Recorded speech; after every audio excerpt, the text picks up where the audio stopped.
Most many remarks, Your Excellency, it's my pleasure to request you to take over, address the meeting, and also run the meeting for the remainder of the time. Thank you, Your Excellency. Thank you very much, Mr. Deputy President.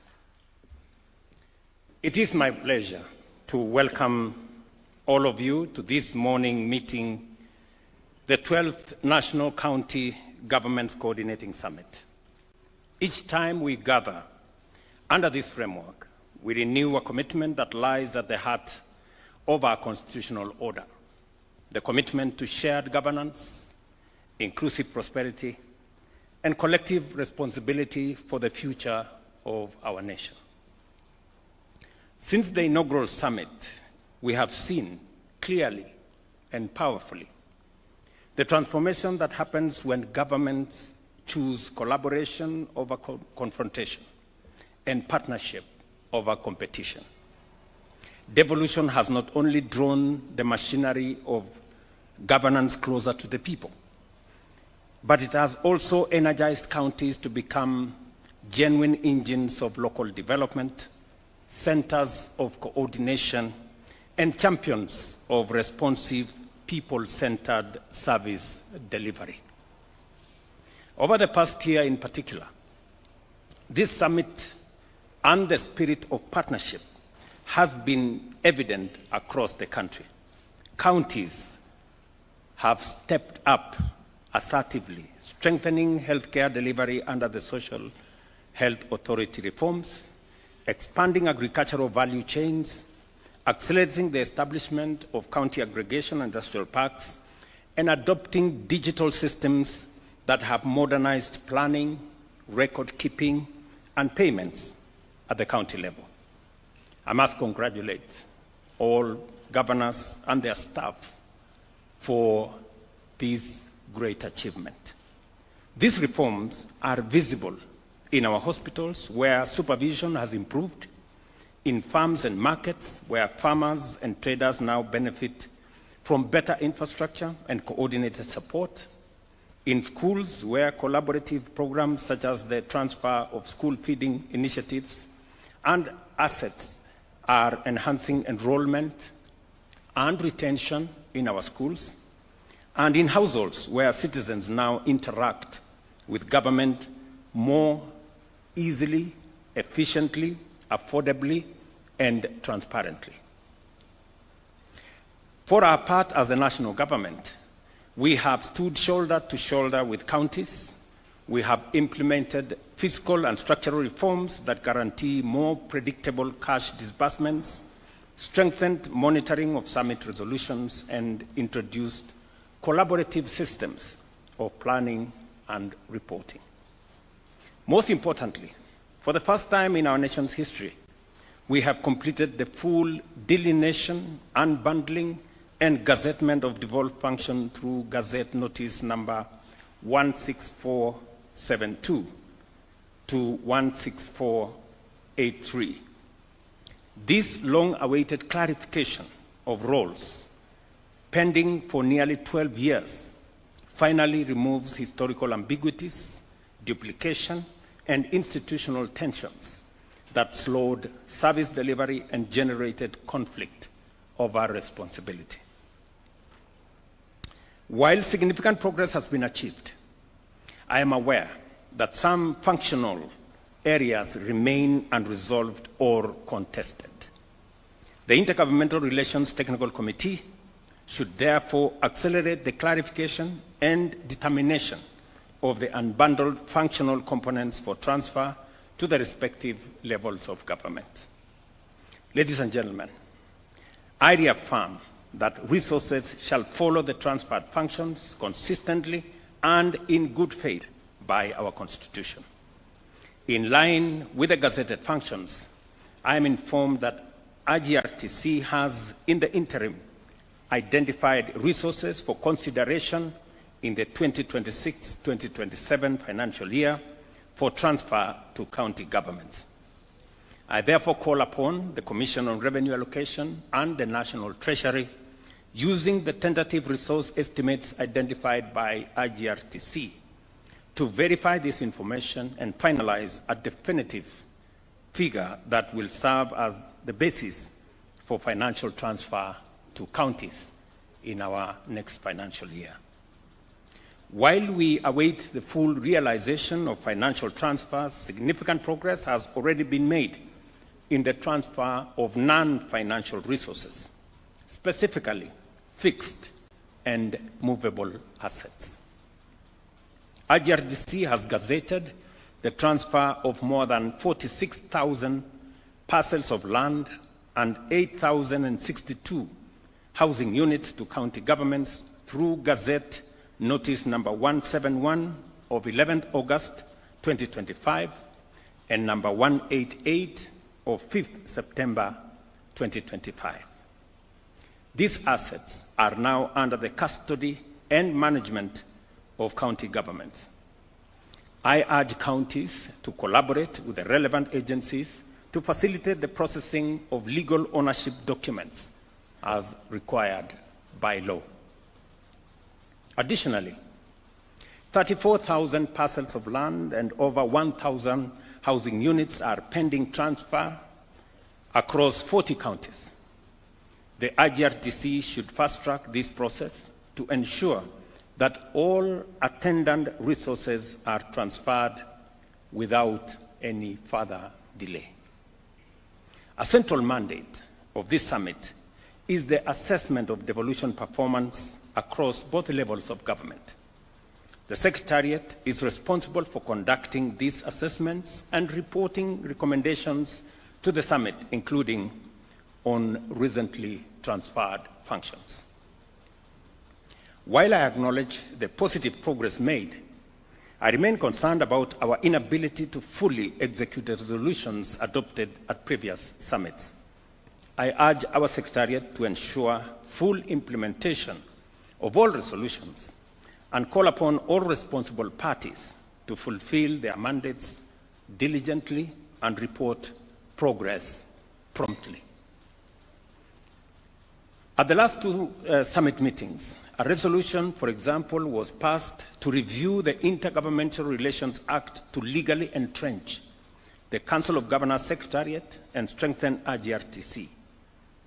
I understand that the legislative process has stalled in Parliament.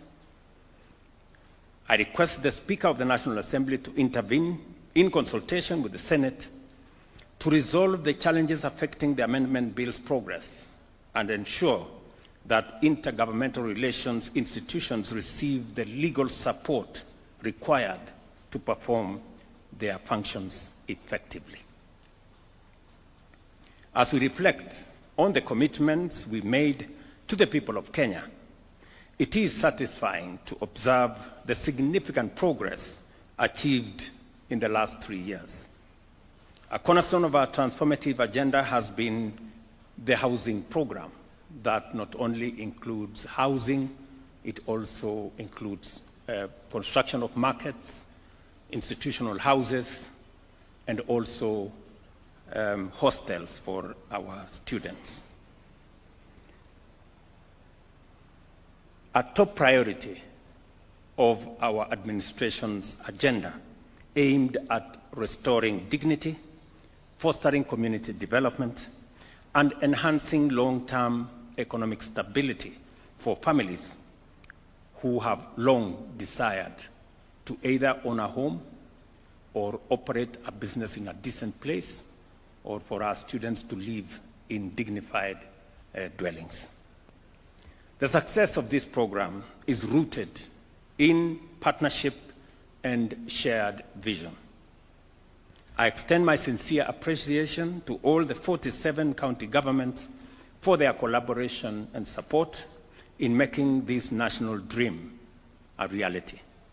I know I have talked with many governors at a very personal level on some of the issues that have come up, and we have always found a way to resolve those issues, to agree on how to facilitate the process.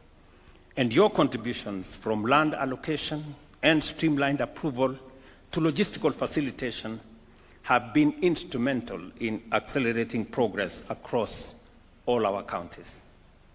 This level of cooperation demonstrates the power of unity, proving that when we work together, even the most ambitious goals are attainable.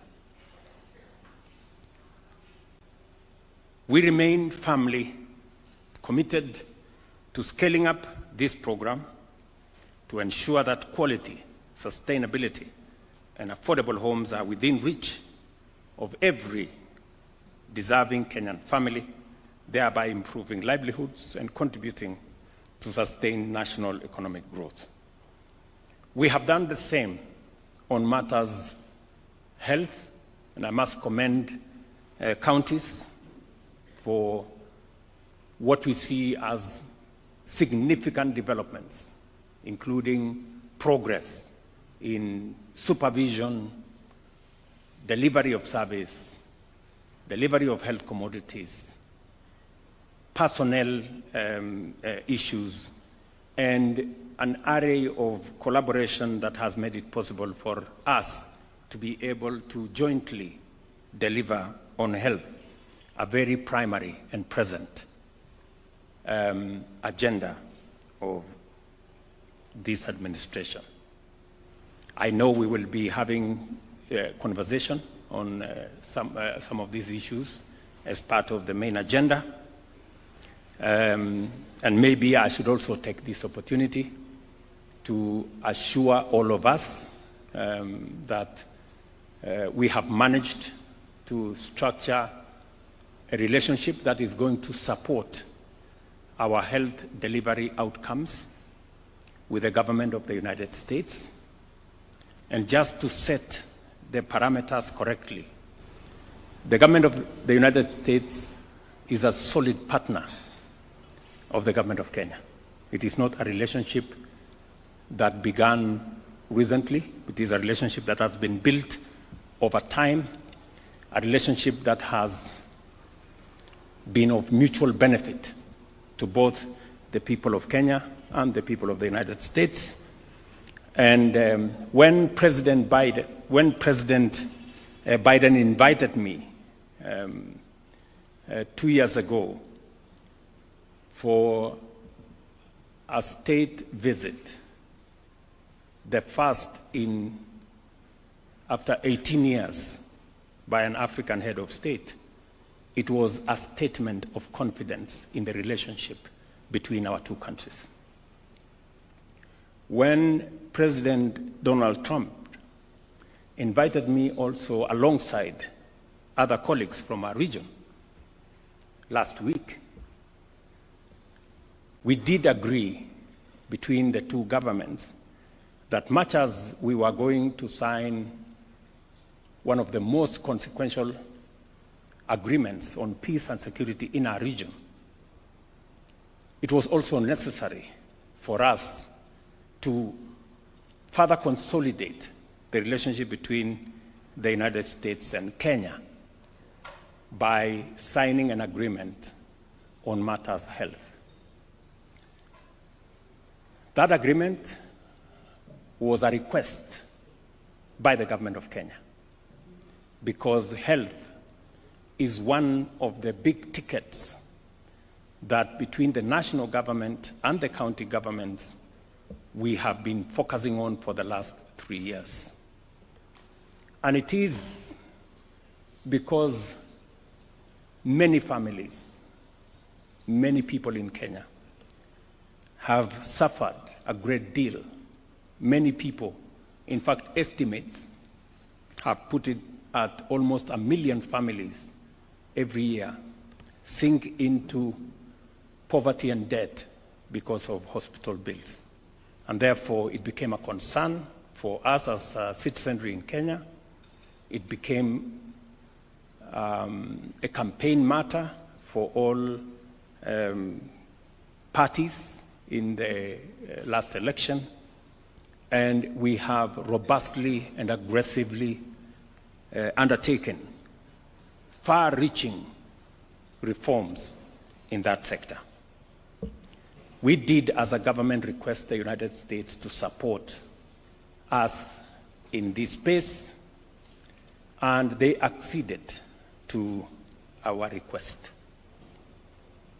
And when I got the invitation, I did propose that maybe that was a good occasion to sign off on the agreement that we were discussing.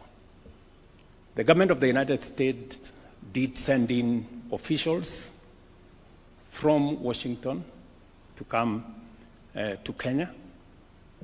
We did undertake the negotiations. I must commend C.S. Duale, P.S. Oluga, and the teams at Ministry of Health for working overtime with the support of the Office of the Attorney General to finalize on that agreement and to facilitate the signing of that agreement on my visit to the United States last week. For the people of Kenya, the United States is supporting Kenya with $1.6 billion, which is just over 200 billion shillings over the next 5 years in the health sector, a sector they have been supporting for a long time. In fact, the numbers show that the United States has spent $7 billion in Kenya on matters health over time. Let me also say that this facility is not alone. I have seen some comments whether we are contracting more debt. Just to assure the nation that this is not a loan facility. I have also been careful to make sure that the negotiations were clear. If you followed the United States Secretary of State,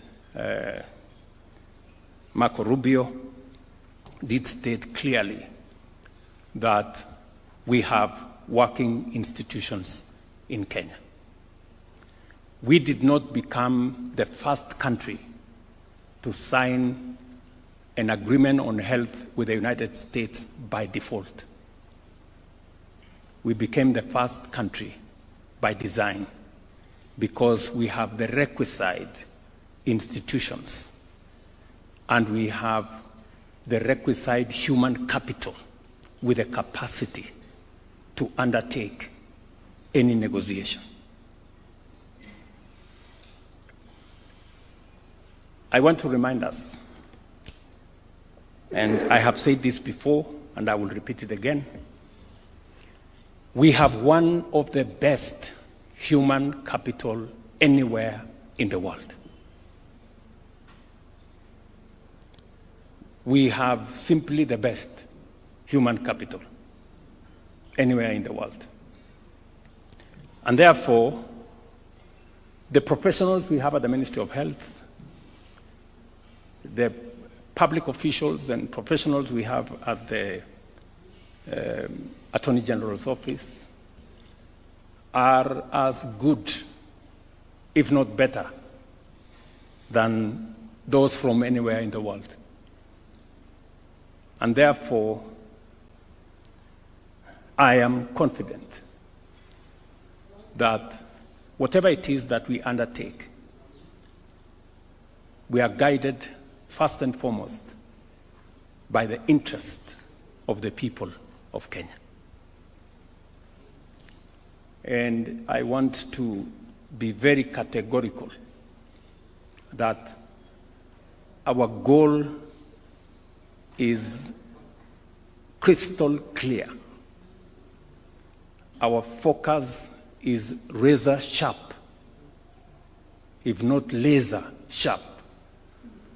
And our resolve and determination is that of steel on making sure that in every undertaking, we not only centralize the interests of the people of Kenya, but we pursue what is good for our nation. Nobody, no government will take advantage of the people or government of Kenya.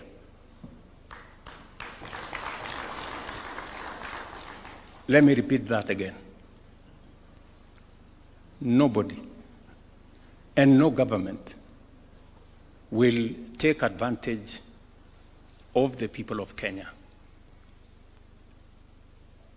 as so long as I am president, because I am clear what we want, I am clear where we must go, and therefore there is no equivocation of whatever that the agreement we signed can undermine the interests of the people of Kenya, including matters to do with our health data.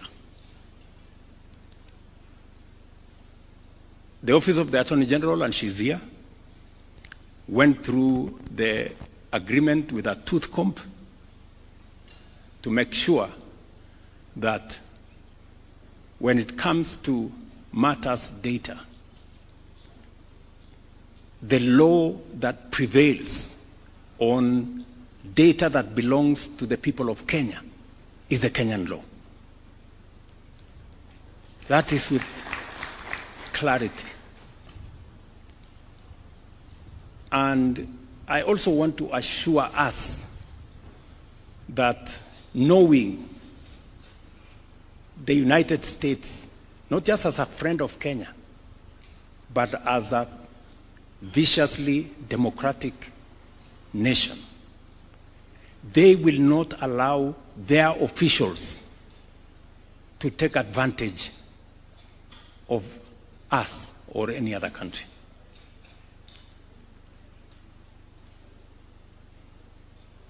They will not.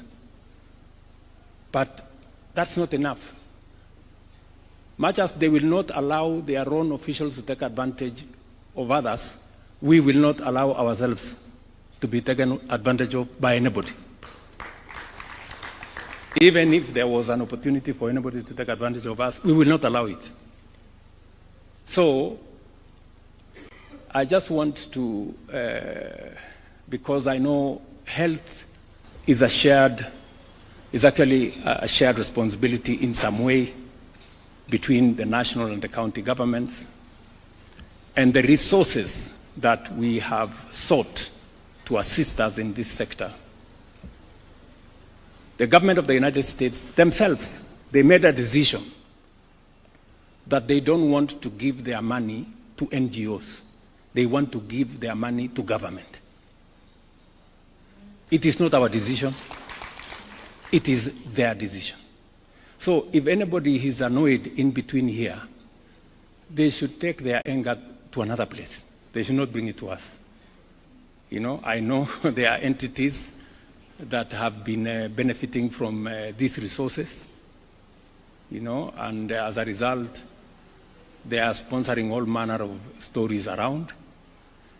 If they have a problem with the current structure, they should go and talk to the government of the United States, because they are the ones who decided that for efficiency and efficacy, they want these resources to come directly to government and to give assurance to the county governments here that those resources will find their way to our counties.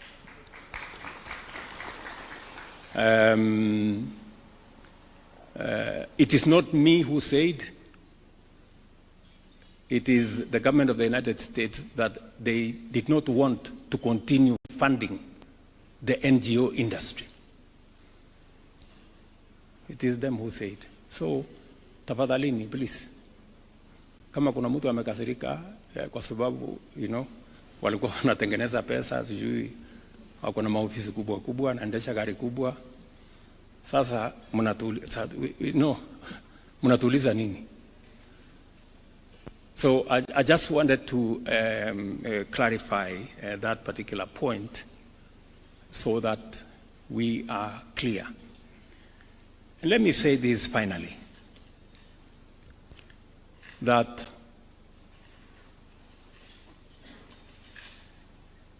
we have the capacity, to do the things and to protect the interest of our nation.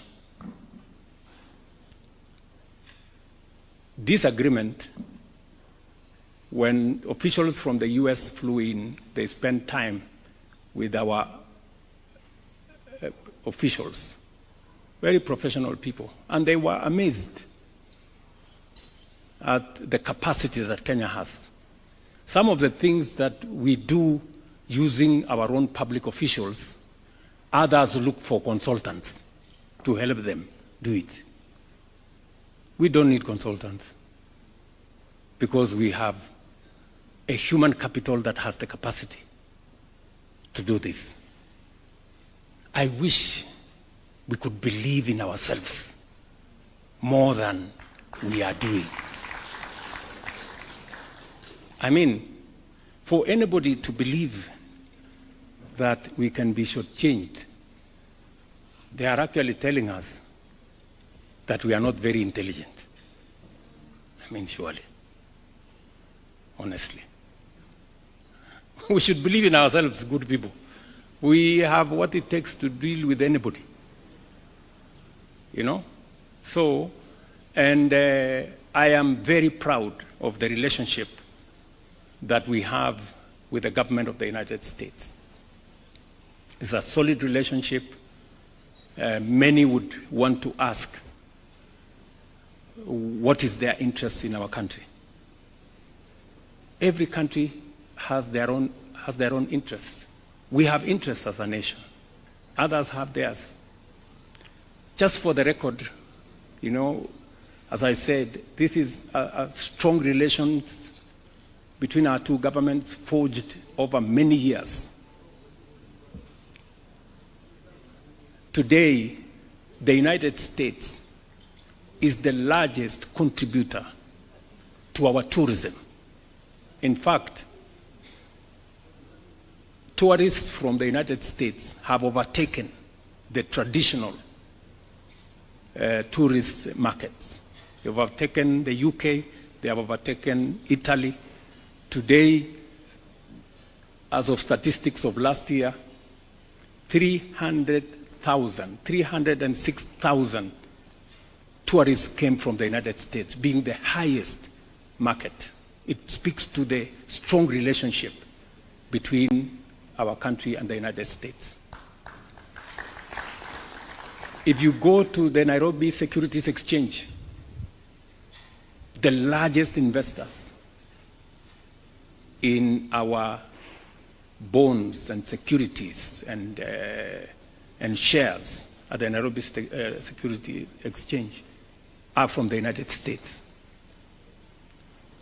And so that it doesn't surprise you, we might actually be the first country to conclude a bilateral trade agreement with the United States again. Forget about what we have already done on health. We might be the first ones to also complete our bilateral trade agreement with the US.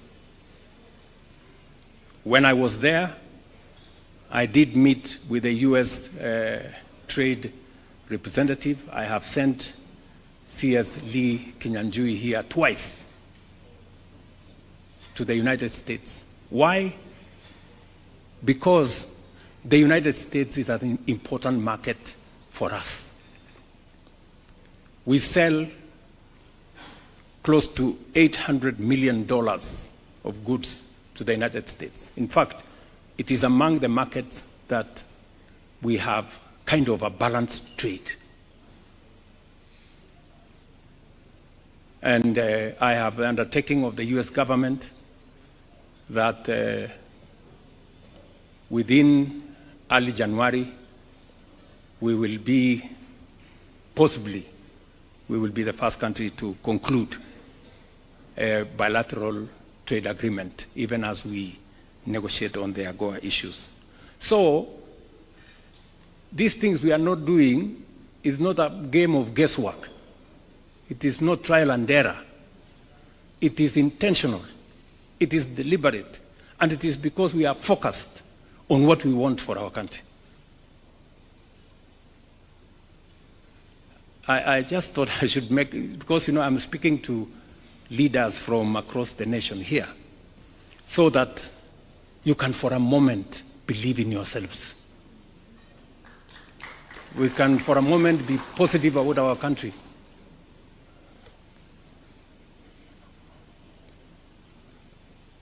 We don't want to take advantage of anybody, and I promise you, nobody will take advantage of us. Nobody.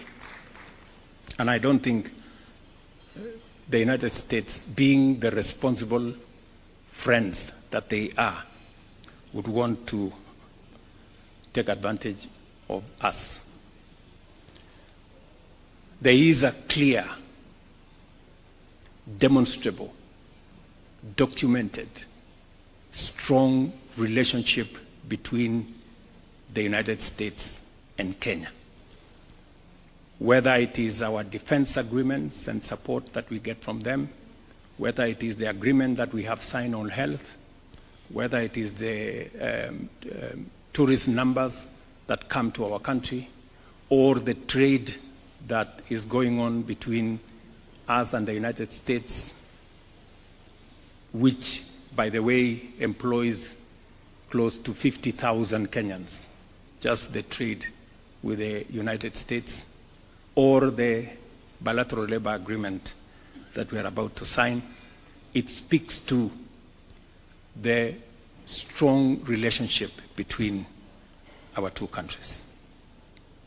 And it is in that context that we are engaged.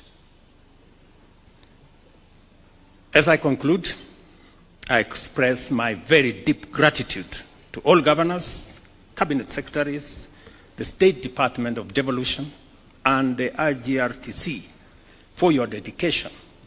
Let us sustain the spirit of consultation and partnership, and let us remain focused on our shared goal, a Kenya where every county thrives and every Kenyan feels seen, heard, and served as we deliver on the promise of devolution. I thank you.